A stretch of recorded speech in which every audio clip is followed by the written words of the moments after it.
ரத்த சோகை அப்படின்ற பிரச்சனை தாங்க. இன்னைக்கு பொதுவா ஒரு 80% அதுவும் லேடீஸ்க்கு தாங்க அதிகமாவே இருக்கு. ரத்தம் அதிகரிக்க என்ன செய்யணும்? நிறைய பெண்களுக்கு இது தேவைப்படுங்க. மெனோபாஸ் டைம்ல இர்ரெகுலர் பீரியட்ஸோட சேர்ந்து எக்ஸஸ் ப்ளீடிங் இருக்கும். ஆண்களுக்குமே நிறைய பேருக்கு உடல் சோர்வு, ஹீமோகுளோபின் லெவல் குறைவா இருக்கிறது நம்ம பார்க்கணும். இது ஸ்பெஷலா யாருக்கெல்லாம் நம்ம குடுப்போம்னா, இந்த கிட்னி ட்ரீட்மெண்ட்க்கு வராங்க இல்லையா? கிட்னி பேஷண்ட்ஸ இவங்களுக்கு ஹீமோகுளோபின் லெவல் ரொம்ப குறைவா இருக்கும். அப்போ கிட்னியை நம்ம பார்த்துக்கணும், பிளட் சர்க்குலேஷன் இன்க்ரீஸ் பண்ணணும். ஹீமோகுளோபின் லெவல் இன்க்ரீஸ் பண்ணுறதுக்கு இதுதான் ஒரே ஒரு முக்கியமான விஷயம். உடல் எடை குறையணுமா, இதையே நீங்கள் ட்ரை பண்ணிக்கோங்க. இதை காலையில் இந்த ஜூஸை குடிச்சிட்டு கொஞ்சம் வாக் பண்ணுறீங்க, எக்ஸசைஸ் பண்ணுறீங்கன்னா ஈஸியாக உங்களுக்கு வெயிட் லாஸ் ஆக ஆரம்பிக்கும். ஸோ இது நீங்கள் குடிக்கும்பொழுது இந்த மெனோபாஸ் டைமில் மூட் ஸ்விங் ரொம்ப இருக்குது. Welcome to Nitya's Varam, where ancient Siddha tradition meets modern healing. Experience the difference. வரம் நேயர்களுக்கு வணக்கம்.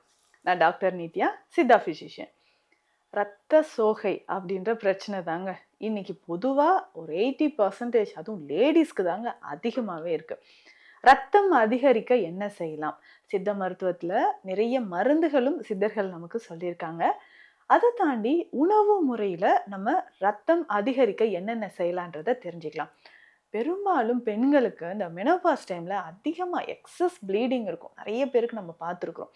கண்ட்ரோல் ஆகாத ப்ளீடிங் போய்கிட்டே இருக்குது அப்படின்னு நிறைய பேர் நீங்கள் சொல்வீங்க. கிளாட்ஸ் நிறைய போகுது அப்படின்றது ஆஃப்டர் டெலிவரிக்கு அப்புறம், இல்லை நீங்கள் ஃபீடிங் மதராக இருக்கீங்கன்னா அந்த டைமில் உங்களுக்கு அனிமியா, பிளட் வந்து ரொம்ப குறைவாக இருக்கிறத நம்ம பார்க்குறோம். அப்போ இந்த ஹீமோகுளோபின் லெவல் கிடுகிடுன்னு இன்க்ரீஸ் ஆகிறதுக்கு என்ன உணவெல்லாம் எடுத்துக்கலாம்? இதில் ஒரு சிலர் சொல்கிறது எல்லாமே நான் வந்து யூஸ் பண்ணிட்டு தாங்க இருக்கேன். அயன் இன்க்ரீஸ் ஆகிறதுக்கு என்னென்ன உணவு சொல்கிறாங்களோ, அயன் டேப்லெட் கூட நான் எடுத்துகிட்ருக்கிறேன், இருந்தாலும் எனக்கு இன்க்ரீஸ் ஆகலை அப்படின்னு சொன்னால் இந்த விஷயங்கள் எல்லாமே ஃபாலோ பண்ணுங்கள். ஃபஸ்ட்டு உங்களுடைய கட் ஹெல்த்தை பார்க்கணும். ஏன்னா ரொம்ப நாளாக கழிவுகள் குடலில் தேங்கி இருந்துச்சுன்னா நீங்கள் என்னதான் உணவுகள் எடுத்தாலும் கண்டிப்பாக அப்சார்ப்ஷன் நடக்கவே நடக்காதுங்க. அப்போது அந்த குடல் பகுதியில் இருக்கக்கூடிய அந்த கழிவுகளை வெளியேற்ற நீங்கள் என்னென்ன பண்ணணும்னு ஃபஸ்ட்டு சொல்கிறேன். ரொம்ப சிம்பிளாக இதற்கு தினம்தோறும் இரவு 7 நாட்கள் மட்டும் இதை நீங்கள் ஃபாலோ பண்ணுங்கள். என்ன எடுக்கணும்னா மாசிக்காய். அந்த மாசிக்காய் அப்படின்னு சொல்கிறது நல்ல ஒரு துவர்ப்பு சுவை இருக்கக்கூடியது. அதே சமயம் உங்களுடைய இரும்பு சத்தை அதிகரிக்கும். இந்த மாசிக்காயை என்ன பண்ணணும் அப்படின்னு கேட்குறீங்களா? மாசிக்காய் பொடி வாங்கிட்டு வாங்க. ஸோ மாசிக்காய் பொடியை 1/2 டீஸ்பூன் எடுத்து ஒரு 1/2 கிளாஸ் வெந்நீரில் கலந்து நைட் டெய்லி 7 நாள் நீங்கள் ஃபஸ்ட்டு குடிக்கணும். இது எதற்காக அப்படின்னு பார்த்தீங்கன்னா, குடல் பகுதியில் இருக்கக்கூடிய கழிவுகள் வெளியேறும், மலச்சிக்கல் இருக்காது. ப்ளஸ் இதனோட பெனிஃபிட்ஸ் அப்படின்னு பார்த்தோம்னா ஹேர் ஃபால் இருக்காதுங்க. First point. ஸ்கின்ல அங்கங்கே உங்களுக்கு அரிப்பு இருக்குது, தடிப்பு வருது, பிம்பிள்ஸ் நிறைய வந்து பிளாக் ஸ்பாட்ஸ் நிறைய இருக்குது. இது எல்லாமே சரி செய்கிறதுக்கு இந்த மாசிக்காய் பொடி தொடர்ந்து நீங்கள் 7 நாள் இரவு 1/2 டீஸ்பூன் குடிச்சிக்கிட்டே வாங்களேன், சரியாயிடும். அதுக்கப்புறம் இந்த 7 நாளுக்கு அப்புறம் நீங்கள் ஃபாலோ பண்ண வேண்டிய விஷயம் இதுதான். 1 மாதம் இதை ஃபாலோ பண்ணுங்கள். உங்களுடைய ஹீமோகுளோபின் லெவல் 2 மடங்கு அதிகரிக்கும். சரிங்களா? ஏன்னா வயிறு நல்லாவே கிளென்ஸ் பண்ணிட்டோம். ஏன்னா பேதி மருந்து ஒரு சிலருக்கு கொடுக்கலாம். ஆனால் நீங்கள் ஃபீடிங் மதராக இருக்கலாம், இல்லை உங்களுக்கு சுகர், பிபி இருக்கலாம், வேறு ஏதாவது ஹெல்த் இஷ்யூஸும் இருக்கலாம். அதனால் சேஃபாக நம்ம குடலை சுத்தம் பண்ணுறதுக்கு மாசிக்காய் பொடி 1/2 டீஸ்பூன் 1/2 கிளாஸ் வாட்டரில் 7 நாள் தொடர்ந்து குடிச்சிக்கோங்க. இந்த 7 நாளும் பார்த்தீங்கன்னா நான்வெஜ் எடுக்காமல் இருந்தால் இன்னும் சிறப்பு, ரொம்ப சிறப்பாக இருக்கும். சரிங்களா? 7 நாள் முடிஞ்சிடுச்சு. 8வது நாள்லேருந்து இந்த ஜூஸை நீங்கள் ஃபாலோ பண்ணுங்களேன். அடுத்து 30 நாள் கழிச்சு ஹீமோகுளோபின் டெஸ்ட் எடுத்து பாருங்கள். நல்ல ரிசல்ட் உங்களுக்கு இருக்கும். ஆண்கள், பெண்கள் எல்லாருமே இதை ஃபாலோ பண்ணிக்கலாம். எஸ்பெஷலி நீங்கள் பிரெஸ்ட் ஃபீட் பண்ணிட்டு இருக்கிறீங்கனாலும் ஃபாலோ பண்ணிக்கலாம். நிறைய பெண்களுக்கு இது தேவைப்படுங்க.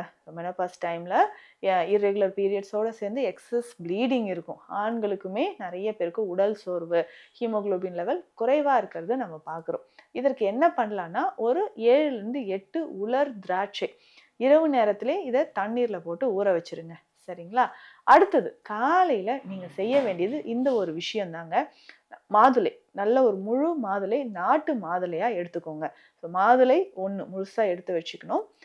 இது என்ன பண்ணணும்னா, நல்ல மாதுளை முத்துக்கள் மட்டும் உதிர்த்து, ஒரு ஃபுல் பழம் முத்துக்கள் மட்டும் நல்லா உதிர்த்து எடுத்து வச்சுக்கோங்க. இதனோட நம்ம நைட்டே ஊற வச்சிருக்கோம் இல்லைங்களா, அந்த உலர் திராட்சை அதையும் இதனோட சேர்த்துக்கோங்க. ஸோ மாதுளை முத்துக்களோட திராட்சையும் நீங்க சேர்த்துக்கணும். இதனோட என்ன சேர்க்க போறோம் அப்படின்னு கேட்டிங்கன்னா, ஒரு 1/2 ஸ்பூன் அளவுக்கு நெல்லிக்காய் பொடி சேர்த்துக்கோங்க. நெல்லிக்காய் பொடி இல்லைன்னா, நெல்லிக்காயே இருந்துச்சுன்னா ஒரு முழு நெல்லிக்காய் இதில் சேர்த்துக்கலாம். உலர்ந்த நெல்லிக்காயை இதில் சேர்த்துக்கலாம். இதில் முக்கியமான விஷயம் என்னன்னா, பாவன நெல்லி அப்படின்னு சொல்ற ஒரு மெடிசன் நம்ம கிட்ட இருக்குங்க. இந்த மெடிசனோட ஸ்பெஷாலிட்டியே என்னன்னா, நெல்லிக்காயை கரிசலாங்கண்ணி சாறுல பாவனை செஞ்சு எடுத்து வச்சிருப்போம். இது ஸ்பெஷலா யாருக்கெல்லாம் நம்ம குடுப்போம்னா, இந்த கிட்னி ட்ரீட்மெண்ட்க்கு வராங்க இல்லையா, கிட்னி பேஷண்ட்ஸு, இவங்களுக்கு ஹீமோகுளோபின் லெவல் ரொம்ப குறைவா இருக்கும். அப்போ கிட்னிய நம்ம பார்த்துக்கணும், பிளட் சர்க்குலேஷன் இன்க்ரீஸ் பண்ணணும். ஹீமோகுளோபின் லெவல் இன்க்ரீஸ் பண்றதுக்கு இதுதான் ஒரே வழி. இந்த ஸ்பெஷல் மெடிசன் நம்ம குடுப்போம். இது வேணும்னாலும் நம்ம கிட்ட நீங்க வாங்கிக்கோங்க. இப்போ இந்த மாதுளை ஜூஸ் இருக்கு இல்லையா, இதனோட உலர் திராட்சை போட்டுட்டு, நெல்லிக்காய் வேணா நீங்க சேர்த்துக்கலாம், இல்ல நெல்லிக்காய் பொடி சேர்த்துக்கலாம். இதை விட இன்னும் உங்களுக்கு எஃபெக்ட் அதிகமா வேணும்னா, இந்த பாவனை நெல்லி இந்த பவுடரை 1/2 டீஸ்பூன் இதுல சேர்த்துக்கோங்க. சரிங்களா? இதை நல்லா ஜூஸா ரெடி பண்ணி ஃபில்டர் பண்ணிக்கோங்க. அவ்வளவுதாங்க. இதுல ஸ்வீட் எதுவும் சேர்க்கக்கூடாது, மில்க் எதுவும் சேர்க்கக்கூடாது. அப்படியே இந்த ஜூஸை காலையில எம்ப்டி ஸ்டொமக்ல குடிக்கணும். ஆனா நல்ல டேஸ்டியா இருக்குங்க. ஏன்னா டிஃப்ரெண்டான ஒரு டேஸ்டா இருக்கும். ஏன்னா இந்த பாவனை நெல்லின்ற அந்த மெடிசன் இதுல 1/2 டீஸ்பூன் சேர்க்கும்போது நெல்லிக்காயோட ஃப்ளேவர் நமக்கு கிடைக்கும். கரிசலாங்கண்ணியோட சத்துக்கள் முழுசா நமக்கு கிடைக்கும். இல்ல நீங்க வெறும் நெல்லிக்காய் மட்டும் சேர்த்திருந்தாலும் ஓகே. இல்ல நெல்லிக்காய் பவுடரா இதுல சேர்த்திருந்தாலும் ஓகே. ஏன்னா உலர் திராட்சை ஆல்ரெடி சேர்த்திருக்கோம். நல்ல இனிப்பா இருக்கும். ஸோ காலையில இதை நீங்க ஃபேமிலியில எல்லாருமே கூட குடிச்சிக்கலாம். ஸோ இப்படி நீங்க ட்ரை பண்ணிக்கிட்டே வரும்போது ரெகுலரா இதனால என்ன பெனிஃபிட்ஸ்ன்னு பார்த்தீங்கன்னா, ஹீமோகுளோபின் லெவல் கட்டாயம் இன்க்ரீஸ் ஆயிடும். ஸோ வயிறு அல்சர் நிறைய பேருக்கு வயிறு அல்சர் இருக்கும். கான்ஸ்டிபேஷன் இருக்கலாம். அதனோட சேர்த்து ஆசனவாய் பகுதியில் எரிச்சல், பைல்ஸ், ஃபிஸ்டுலா இந்த மாதிரி பிரச்சனை இருக்கு. ஐபிஎஸ் அப்படின்னு சொல்லக்கூடிய இரிட்டபிள் பவல் சிண்ட்ரோம். சாப்பிட்டோன்னே மோஷன் போறீங்கனாலும் அதுக்கு ஃபுல் ஸ்டாப் வைக்கணும்னாலும் இந்த ஜூஸை நீங்க குடிச்சிக்கலாம். இன்னொரு முக்கியமான விஷயம், உடல் எடை குறையணுமா, இதையே நீங்க ட்ரை பண்ணிக்கோங்க. இதை காலையில இந்த ஜூஸை குடிச்சிட்டு கொஞ்சம் வாக் பண்றீங்க, எக்ஸசைஸ் பண்றீங்கன்னா ஈஸியா உங்களுக்கு வெயிட் லாஸ் ஆக ஆரம்பிக்கும். ஸோ இது நீங்க குடிக்கும்பொழுது இந்த மெனோபாஸ் டைம்ல மூட் ஸ்விங் ரொம்ப இருக்கு, டயர்டா இருக்கு, கை காலெல்லாம் நடுக்கம் எடுத்துக்குது, நடக்கவே முடியல அப்படின்னு சொன்னீங்கன்னா இந்த ஜூஸை குடிச்சு பாருங்க. 10 நாள்லயே உங்களுக்கு நல்ல டிஃப்ரென்ஸ் தெரியுங்க. ஏன்னா இதுல சேர்த்துருக்கக்கூடிய ஒரு மேஜிக்கலான ஒரு விஷயம் தான் இந்த பாவனை நெல்லி அப்படின்னு சொல்றது. அப்படி பாவனை நெல்லி உங்களுக்கு கிடைக்கலன்னா நெல்லிக்காய் பவுடர் சேர்த்துக்கோங்க. இதுவே உங்களுக்கு நல்ல ரிசல்ட் கொடுக்கும். இதுலயே ஸ்பெஷலா சித்த மருத்துவத்துல நிறைய மருந்துகள் இருக்கு. அதுவும் பெண்களுக்கு ஸ்பெஷலா நம்ம கொடுக்கக்கூடிய மருந்து இருக்கு. குமரி லேகியம் நீங்க எடுத்துக்கலாம். இதனோட சேர்த்து மாதுளை மணப்பாகு நீங்க ஃபாலோ பண்ணிட்டு வரலாம். முக்கியமாக அன்னபேதி செந்தூரம் அப்படின்ற ஒரு மெடிசன். இது எல்லாமே இந்த செந்தூரம் எடுக்கிறீங்கன்னா நீங்க மருத்துவர் ஆலோசனையோட எடுத்துட்டு வாங்களேன், நல்ல ரிசல்ட் இருக்குங்க. ஏன்னா இப்ப ஹீமோகுளோபின் லெவல் குறையுதுன்னா கல்லீரல் செயல்பாடு எப்படி இருக்கு அப்படின்னு நம்ம தெரிஞ்சுக்கணும். அப்போ குடல் பகுதியில் அப்சார்ப்ஷன் எப்படி இருக்கு, போன் மேரோ எப்படி இருக்கு, இது எல்லாமே வலிமையாகிறதுக்கு இந்த ஒரு ஜூஸ் போதும். அதே மாதிரி நான் சொன்ன மருந்தும் நீங்க ஃபாலோ பண்ணிட்டு வாங்களேன், கிடுகிடுன்னு உங்களுக்கு ஹீமோகுளோபின் லெவல் இன்க்ரீஸ் ஆகும்.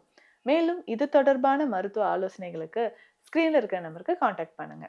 நன்றி. Welcome to Nitya's Varam, where ancient Siddha tradition meets modern healing. Experience the difference.